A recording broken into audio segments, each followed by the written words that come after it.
Imagine knowing exactly what your students are learning and exactly which steps you need to take next.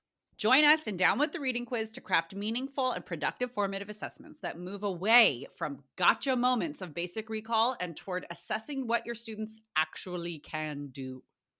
In this 30-minute free masterclass, we'll share 3 powerful assessment keys that work for any novel at any time of the year. Head to shop.bravenewteaching.com/masterclass to sign up, and we'll also send you a free workbook to keep track of all your notes. Once again, that's shop.bravenewteaching.com/masterclass to nail formative assessments forever. Hey, Amanda. Hey, Marie. What are you up to later? Want to join me for happy hour? I'm all in. And guess what's amazing? Our listeners and friends of the podcast can also join us because Brave New Teaching Happy Hour has officially launched. Cheers! Cheers, everyone. We are officially hanging out a little bit longer after school with an extended, extra private podcast feed just for you. Yes. Members of Happy Hour get extra 15 minutes of the podcast, give or take, because you know us, we run a little bit long. It's just kind of how we are. But if you would like to get in on this Happy Hour action, please join us. It is only $5 a month. Head to curriculumrehab.com/happy hour and get yourself signed up, because when you're there, Amanda, tell our friends what we do every month for our Happy Hour members. I think my favorite part is coming up with a new free resource for our listeners every month. And then we pretty much break down that resource and how to use it. We also like to have guests on to do extended episodes and even Q&A that's just for you about that resource. It's really exclusive and super private just for you.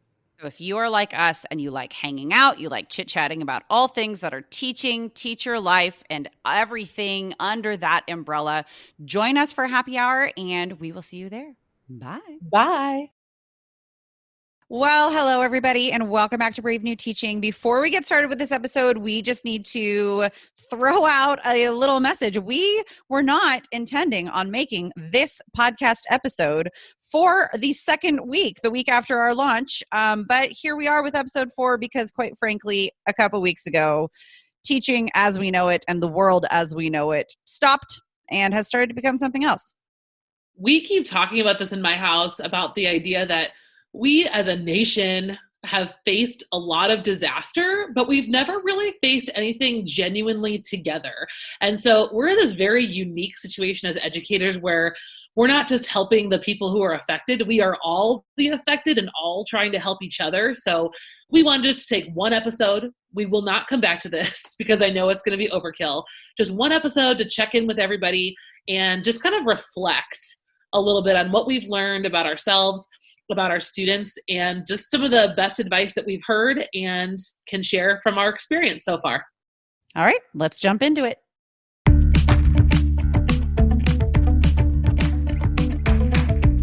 You're listening to Brave New Teaching, a podcast for educators challenging the status quo. I'm Amanda, and I'm a high school English teacher in Illinois.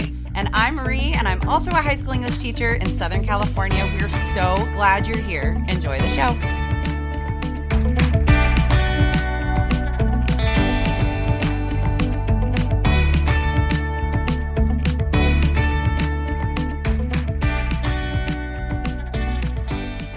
Okay, everybody. So like we said, this is an not unplanned, but it was just not foreseen, right? Because as of this moment when we are recording episode 4 of season 1, we have been on quarantine, social isolation, whatever you are calling it.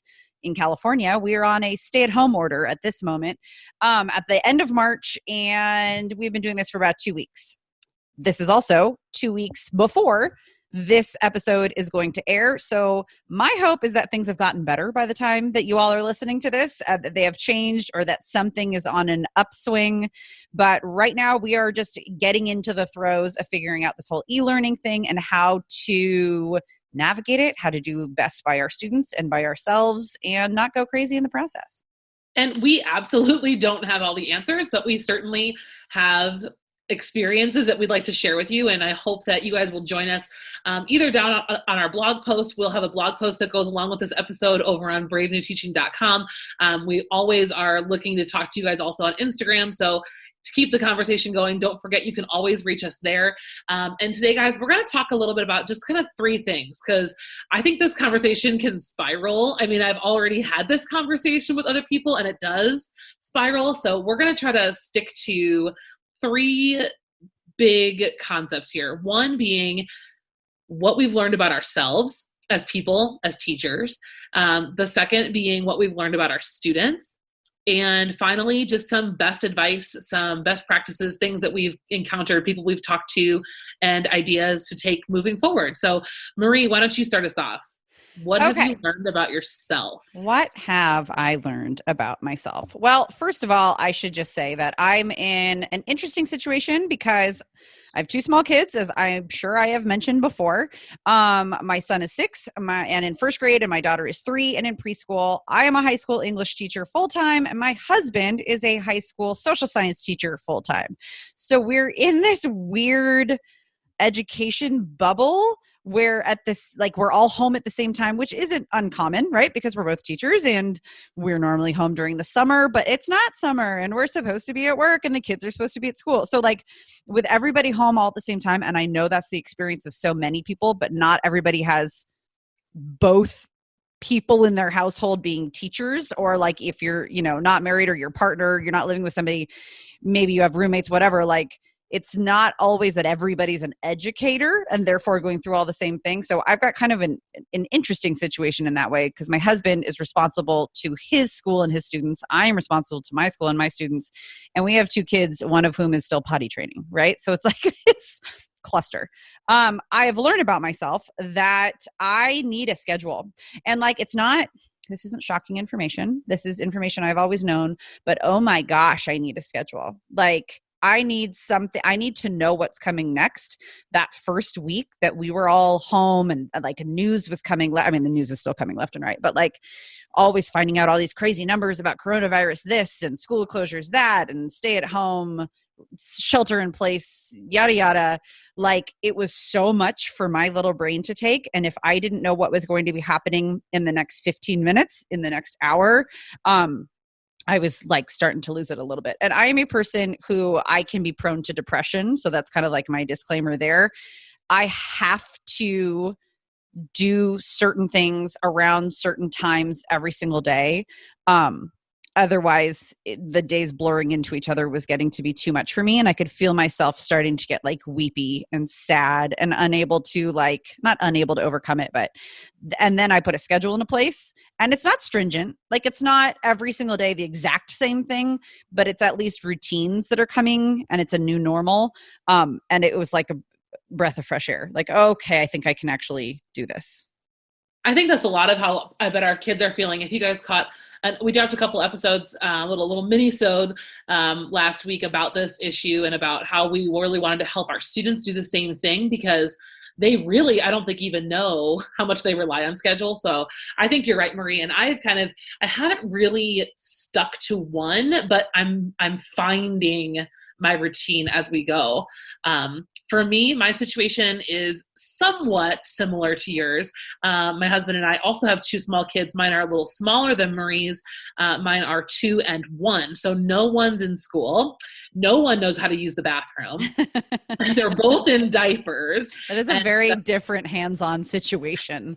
I know it. It is very different, and it is very stressful. And I keep finding myself like wishing I had a different scenario, and then thinking like, oh, it would, if only this, or if only that, or if only this, or if only that. And then it's like, okay, stop playing that game, because everyone's hard is hard, no matter how hard it is.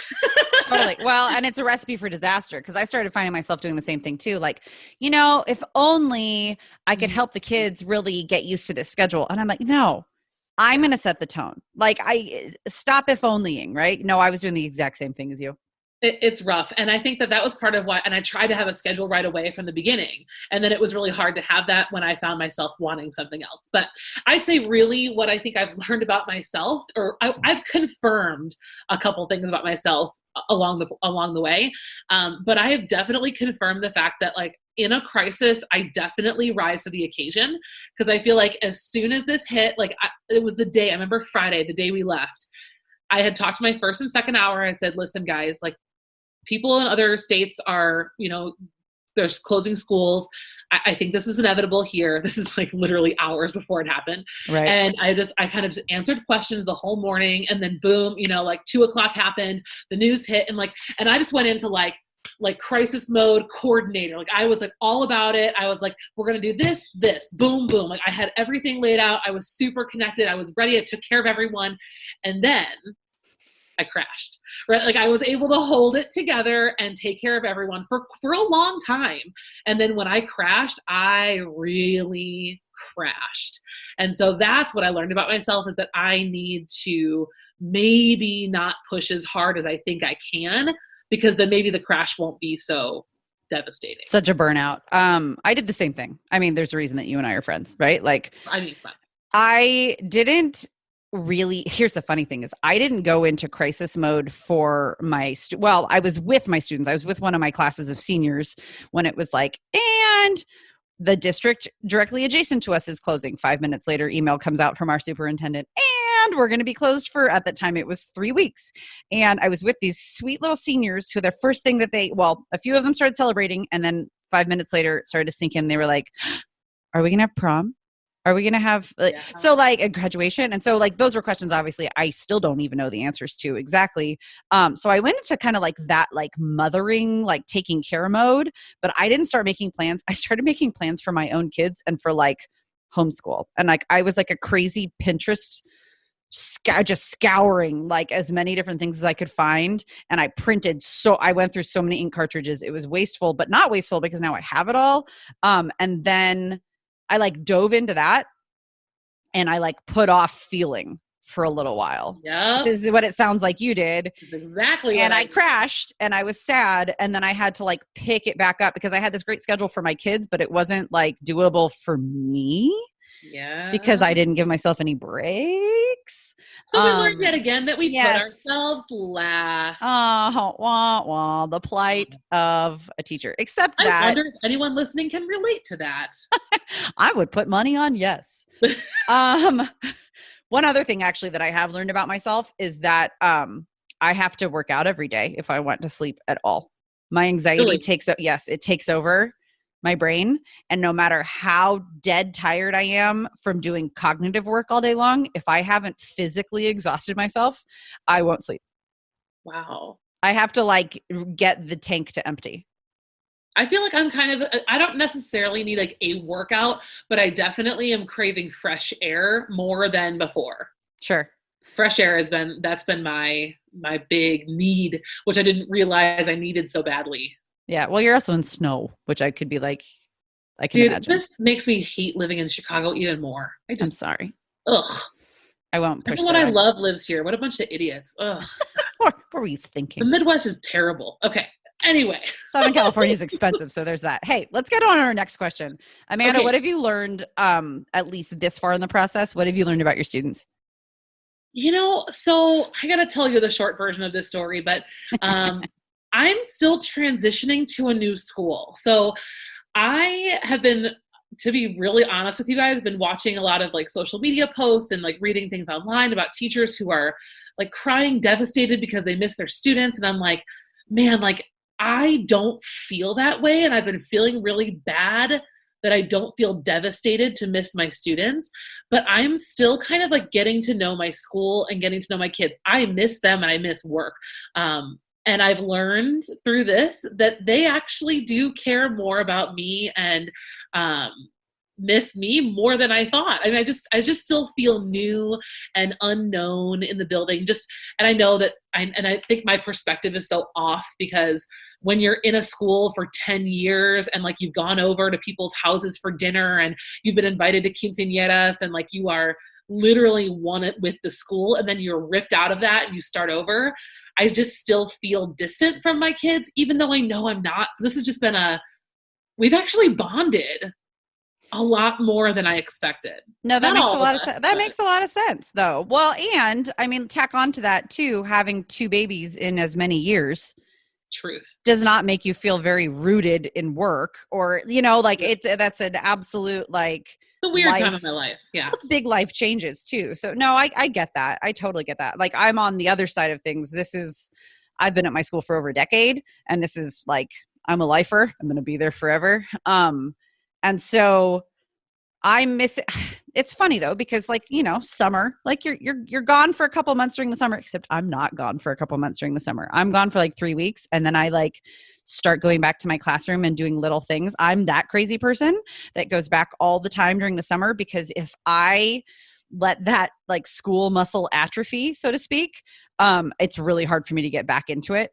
So that's been hard for me, not going back into my classroom and like doing little things and just like focusing my energy. I have to do all my lesson planning at home. About my students, I don't know that I don't know. It's interesting. I am having a lot of crickets. I'm hearing from probably 10% of my students really consistently, and I am posting daily, like a little video saying, "Hi, how are ya?" like that kind of a thing. And some like assignments and like things to do here and there, but nothing too crazy rigorous as of recording time anyways. But I am going to have to work my butt off to get to and engage some of my kiddos. I'm realizing. And I think once I start saying things like, you have to do this, they will rise to the occasion. I think they're just kind of like, me, let's see what I don't have to do here. Which I totally get and I understand. I'm empathizing with my students more than I think I ever have in my entire career. Well, how can you not? I mean, I've Right. read so many interesting things about just the way that we're all grieving together. And I think that the looking at this through the lens of grief has been so fascinating to me, because all of those stages are what's happening to adults. I mean, it's not just, does not discriminate. We're all going through the grieving the loss of lots of things. And as much as I'm trying to empathize with students, I'm also facing low turnout. And I'm just kind of hoping that if this is a long-term thing, that the kids they need to have a little come to Jesus talk with me, themselves, and their families. Because at this point, I mean, this is really, especially in high school, we're at a place where I kind of want to say to them, listen, education has always been in your hands. Now it literally, like, it's really, really in your hands if you want to be an educated adult. And we're putting everything out there for you. We're working really hard to engage you and provide what we are here to provide. But genuinely, you guys need to do the lifting on your part if you want your education. It's not just going to be sitting in the back of the room absorbing what's there. I've said it in probably, my gosh, a dozen YouTube videos, something to the effect of, I can teach until I'm blue in the face, but I can't learn my students something, right? Like I can't learn them and whatever parts of an essay, whatever, they have to engage. So you're totally right. It's so funny because I see it from a very different view with my own kids. My son is sad because he misses his friends and he misses his teacher, but he's like, I miss class time. He misses learning. He misses school because he's 6 and he's in first grade. And like, he has that love for learning. And I know that I have a good number of students who are that way because they've said as much, or I can creep on the things that I send them out like through Google Classroom and I can see what they're doing. So they do crave that, but it is a mindset shift for a lot of our older students who are used to that learned helplessness and complacency of like, meh, somebody will make me do this eventually. Yeah, I cannot go to your house, nor will I, because that's weird, and make you do something. No, I mean, and I guess I really wasn't planning on talking about this, but this is really on my mind, is like, I kind of want to write something to them, or I want to record a video or something that says like, hey, this is so much in your hands right now. Yeah.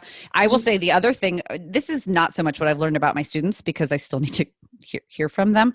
But one thing I've noticed is that during the summer, even during breaks, like spring break or winter break, I don't worry about the choices that they're making as much as I worry about the choices that they're making right now. I worry about the things that they are putting online for other people to see. I worry about the things that they are consuming digitally or whatnot, or physically, like I worry about what they are doing, because idle hands make for poor choices and they can't go anywhere. Yeah, I've just noticed, like, I am up at night. If I haven't worked out and I'm up at night, I am worrying about the choices that they're making more than their education. Like, yeah. And the ones and the students that I know that are genuinely trying to keep going, I've definitely learned about them or confirmed what I think I already knew, which is they also crave structure. Totally. They also, they do, I think, appreciate school in a whole new way. I think that they really are missing the time that they had with their friends, and even just being, I think they might just miss being in a classroom because they can just sit there and hear what's going on rather than having to get up, get on their computer. And like, this is a lot more work, but it's way more passive. Totally. Being at school is way more passive than having to do it yourself. No, yeah, you're totally right. Let's actually, since we are kind of on this string here, let's talk about the best advice that we have, or that we have heard even from our e-learning experience thus far. So why don't I start, because I have the least amount of experience so far. I guess I can say, so I had experience with e-learning. Like 5 years ago, my school, our superintendent was one of the people who introduced the law to the Illinois State Senate about e-learning for snow days. So we were going to do e-learning in that case, so we didn't have to add on emergency days at the end of the year, because we keep having so many cold days and snow days up here that we were over it. So I've had some practice with that, but certainly not for months at a time. So that was where I first kind of learned it. And then applying it here, my best advice that I was giving other people was, if it's too complicated to try to flip, don't flip it. Don't just start over. I think using the things that have been offered for free that are ready to go are a brilliant way to just, like, if you don't want to do all the tech flip, don't do it. Take the things that other people have given you and use their stuff. Don't create if you're not a creator. Like, at least not right away. Just let it be. Yeah. I would say that's something that I've kind of had to let sink in. It's like something that made sense. Like, it makes sense on the surface. Like, you know what? Just go with the flow and don't make it too hard, and focus on what you need to focus on. And that will be abundantly clear when things get difficult, right? So, like, don't reinvent the wheel over and over again. It's one thing to say it, and it's completely another thing to do it. Well, and and you guys just listened to episodes 1, 2, and 3, where I very clearly admitted that I love starting over and I love reinventing. And like, but this is like crisis mode. So like, I've had to be very picky about what I'm going to reinvent and what I need to take from other people and take from the internet, because I can't do all of it and stay sane, raise a family, and do all that stuff. So like, perfect example. I love everyone's pictures of their agenda slides and templates and all. Oh my gosh. But then I start to make my own, and it's like 7 hours later, I've done nothing. And so I just bought Shayna's at Hello Teacher Lady. And I was like, cool, I got my template slides, and now I can make my plan for the week and assign that to kids. And that's like such a minor, stupid thing. Like, who cares what your template looks like? It really doesn't matter.